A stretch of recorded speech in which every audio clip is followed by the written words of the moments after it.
தல அஜித்திடம் கதை கூறிய விஜய் சேதுபதி பட வெற்றி இயக்குனர் திரைப்படமாக சாத்தியமாகுமா அப்படின்னு ரசிகர்கள் உச்சகட்ட எதிர்பார்ப்புல காத்துட்டு இருக்காங்க.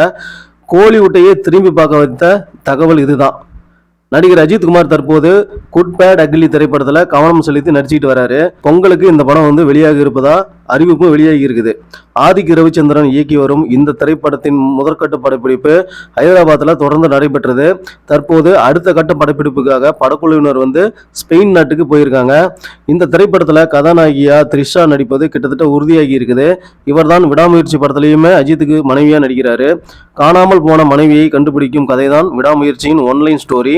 இந்த திரைப்படத்தின் பணிகள் பெரும்பாலும் முடிவடைந்து விட்டன. தற்போது போஸ்ட் ப்ரொடக்ஷன் பணிகளில் படக்குழுவினர் ஈடுபட்டுக்கிட்டு வராங்க. அநேகமா டிசம்பர் மாத இறுதியில் இந்த திரைப்படம் வெளியாகலாம் அப்படின்னு சொல்லப்படுது. இது ஒரு பக்கம் இருக்க, குட் பேட் அக்லி திரைப்படத்துல அர்ஜுன் தாஸ் நடித்து வருவதாக தகவல் வெளியாகி இருக்குது. ஏற்கனவே இவர் கைதி மற்றும் மாஸ்டர் திரைப்படங்கள்ல வில்லனா நடிச்சு அசதி இருப்பாரு. அவர் இந்த திரைப்படத்துல இடம்பெற்று இருப்பது படத்தின் மீதான எதிர்பார்ப்பை அதிகரிக்க செய்திருக்குது. இதேபோல் சினேகாவின் கணவர் பிரசன்னாவும் இந்த படத்துல முக்கிய கதாபாத்திரத்துல நடிச்சு வருவதாக கூறப்படுது.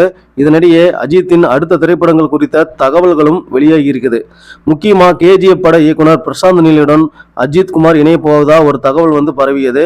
இந்த நிலையில தற்போது இயக்குனர் நித்திலன் சுவாமிநாதன் அஜித்குமாரை சந்தித்து ஒரு கதையை கூறியிருப்பதாக தகவல் கசிந்துள்ளது. குரங்கு பொம்மை மற்றும் மகாராஜா அப்படின்னு 2 தரமான திரைப்படங்களை கொடுத்தவர்தான் நித்திலன் சுவாமிநாதன். அதுவும் அவரது மகாராஜா திரைப்படம் பட்டி தொட்டி எங்கும் பட்டையை கிளப்பி ஹிட் அடித்ததால இந்த தகவல் அஜித் ரசிகர்களை உற்சாகப்படுத்தி இருக்குது. நித்திலன் சுவாமிநாதன் தல அஜித்துக்கு படம் இயக்கினால் படம் சூப்பரா இருக்கும் அப்படின்னு அவரது ரசிகர்களும் விருப்பம் தெரிவித்து வராங்க. இது குறித்து உங்களோட கருத்து என்ன அப்படின்னு சொல்லி கமெண்ட் பாக்ஸ்ல கமெண்ட் பண்ணுங்க. தல அஜித்தும் மகாராஜா இயக்குனரும் சேர்ந்தாங்கன்னா படம் எப்படி இருக்க போகுது அப்படின்னு உங்களோட கருத்துக்களை கமெண்ட் பண்ணுங்க. இந்த வீடியோவை மறக்காம ஒரு லைக் பண்ணுங்க. நன்றி, வணக்கம்.